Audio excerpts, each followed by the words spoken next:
प्रेम, सूड आणि रक्तरंजित शेवट. प्रेयसीने प्रियकराच्या पत्नीचा गळा चिरून हत्या. ऐकायला कसं वाटतं? चांगलं वाटतं ना? बघा आता, जी शैला सोनारे या आरोपी महिलेचा आक्रोशाचा व्हिडिओ.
कशी आक्रोश करते बघितलं ना?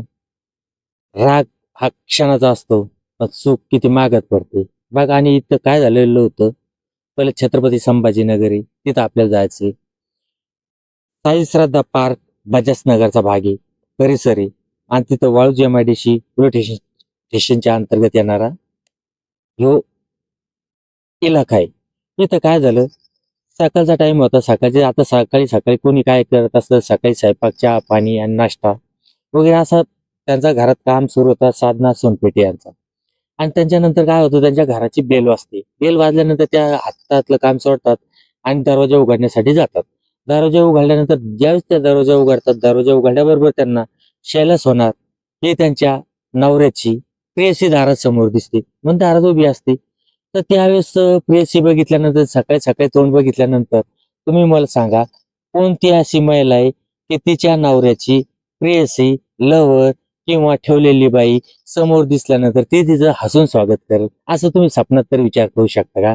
अजिबात असं होऊ शकणार नाही. त्या दोघी जणात चकमक उडाली, म्हणजे भांडणं सुरू झाली. भांडणं सुरू झाल्यानंतर भांडणाचं रूपांतर बोलातून एकमेकीच्या अंगावर धावण्यापर्यंत गेलं, एकमेकीचे केस धरण्यापर्यंत गेलं. केस धरल्यानंतर आता ही जी आरोपी शैला सोनार होती, तिनं काय केलं होतं, तिनं स्वतः सोबत एक विदेशी असं एक पिस्तूल आणलं होतं, म्हणजे रिव्हॉल्वर आणलं होतं. आणि तिनं काय केलं, तिच्यावर ताणलं आणि तिला धमकावायला सुरुवात केली. त्यावेळेस घरात तिची सासू एक वयोवृद्ध अशी महिला होती. तिनं काय केलं, तिनं बघितलं आणि ते पिस्तूल हिसकावलं आणि घराच्या बाहेर ते फेकून दिलं. फेकून दिल्यानंतर काय, जशी मग साधना सोनपेटे हिची जशी बाजूवर चढ व्हायला लागली आणि शैला सोनारची जरा कमकुवत पाडायला लागली, लगेच शैला सोनार पळत गेली आणि तिच्या किचन मधला चाकू घेतला. चाकू घेतल्यानंतर तिनं तिला खाली पाडलं. साधना सोनपेटे आणि तिच्यावर सपासप चाकून वार करायला सुरुवात केली. काही क्षणात तिचा गळा चिरून टाकला. आता तुम्ही सांगा, इथं फक्त काहीच नाही, या हिचा नवरा, हिचा लग्नाचा नवरा, हिचा ठेवलेला नवरा, आणि हिला असं वाटायचं की ही मग आपल्याकडेच राहायला पाहिजे, हिला असं वाटायचं पाहिजे मी लग्नाची बायको हिच्याकडे राहायला पाहिजे, असं यांच्यात चालू असत. आणि त्याच्यानंतर यांचा वाद आजकालचा नसत, हा वाद भरपूर दिवसाचा धुमसत असेल घरातल्या घरात. आणि जी साधना सोनपेटे या ज्या मूर्त महिला आहे, या त्यांच्या पतीवर येणं रागवत असत, त्यांना सांगत असत त्याच्याकडे जाऊ नका, भेटू नका आणि बोलू नका. आणि यांच्यावर तिनं सक्त पहारा लावलेला असेल. त्याच्यामुळं ही जी आहे ना, साधना ही शैलेश होणार आहे ना, पूर्ण पिसळली असायला पाहिजे. कारण तिनं काय केलं, तिनं स्वतःजवळ एक पिस्तूल आणला, एक रिव्हॉल्वर आणला. म्हणजे ती म्हणजे साधारण नव्हती, कारण की तो विदेशी रिव्हॉल्वर म्हणजे पिस्तूल, आणि त्याच्यानंतर तो लाखो रुपयाचा. हे सर्वसाधारण लोकांचे काम नाही. आता हे रिव्हॉल्वर वगैरे मुंबई, पुणे, नागपूर अशा भागात साहजिक होतं. पण छत्रपती संभाजीनगर मध्ये पण आता रिव्हॉल्वर यायला लागले. म्हणजे महाराष्ट्राची किती मोठी प्रगती झाली का अधोगती झाली, हा एक शासनाने विचार करावा. आपण तो विचार करू शकत नाही. कारण की एवढं काही मेट्रो सिटी नाही, एवढी काही मोठी सिटी नाही. पुणे मेट्रो सिटी आहे, नागपूर आहे, मुंबई आहे. पण अशा मिडियम महानगरपालिकेच्या शहरात पण रिव्हॉल्वर, आणि ते पण विदेशी कंपनी सापडायला लागले म्हणल्यावर नंतर महाराष्ट्र हा बिहारच्या वाटचाली करायला लागलाय, असंच म्हणायला काही अडचण नाही.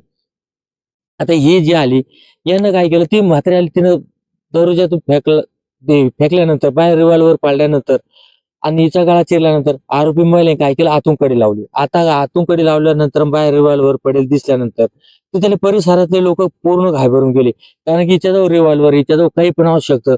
लोकात एकदम गोंधळ उडाला, एकदम भीतीचं वातावरण तयार झालं आणि कोणीतरी MIDC Waluj MIDC police station यांना फोन केला आणि सांगितलं असं असं इथे रिव्हॉल्वर फेकला गेलाय आणि आत पण ओरडण्याचा आवाज सुरू होता. आता आवाज काही येत नाही, तिथं काहीतरी हत्या किंवा मोठं तरी काहीतरी कांड झालेलं असावं.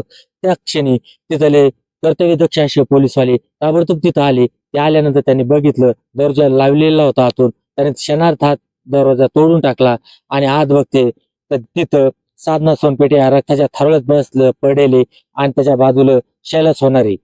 आता तिच्या हातात चाकू आहे आणि तिला ज्यावेळेस काही पोलीस कर्मचाऱ्यांनी तिला ताबडतोब ताब्यात घेतलं आणि साधना सोनपेटे यांची बॉडी पीएम ला पाठवण्यात आली.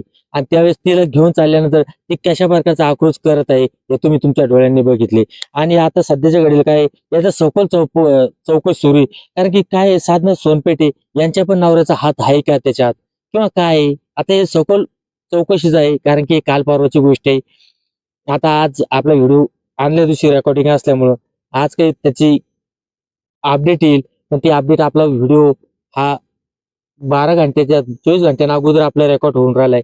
त्याच्यामुळं अपडेट आल्यानंतर पुन्हा दुसऱ्या व्हिडिओमध्ये आपल्याला सांगण्यात येईल. ह्याच्यात काय आहे, लो ट्रायंगलचा अँगल आहे. लो ट्रायंगल आहे. मग तीन तीन कोपऱ्यावर आहे. तिघ जण. आता जी काय करायची, साधनाला असं वाटायचं माझा नवरा ह्यो माझाच असायला पाहिजे आणि हिला असं वाटायचं माझा प्रेमी हा माझ्याकडे असावा. अशातून हे धुसमट अशी वाद भरपूर दिवसाचा असायला हवाय. कारण की ह्या हत्येपर्यंत आणि त्या दिनदहाडे सकाळी सकाळी अशी खून होतो आणि ते पण छत्रपती संभाजीनगर या शहरात, अशा शहरात खून होतो. म्हणजे एक काहीतरी जुनं वाद असायला हवाय. आणि याच्यात पण मला तरी असं वाटतंय, याच्यात काहीतरी कुठेतरी पाल शंकेची चूक चुकते. कारण याच्यात काहीतरी साधना सोनपेटे या सोनपेठेचा पण काहीतरी, तिच्या नवऱ्याचा पण काहीतरी हात असावा. आज या पण अँगलनं पोलीसवाले तपास करतील आणि त्याच्यातून जे निष्पन्न होईल ते आपण तुम्हाला सांगण्याचा प्रयत्न करू. तोपर्यंत तुम्ही आपलं चॅनल आवडल्यास चॅनल सबस्क्राईब करा, व्हिडिओ आवडल्यास लाईक करा आणि शेअर करायला विसरू नका आणि कॉमेंट जरूर कळवा व्हिडिओ कसा वाटला, माहिती कशी वाटली. जय हिंद, जय भारत.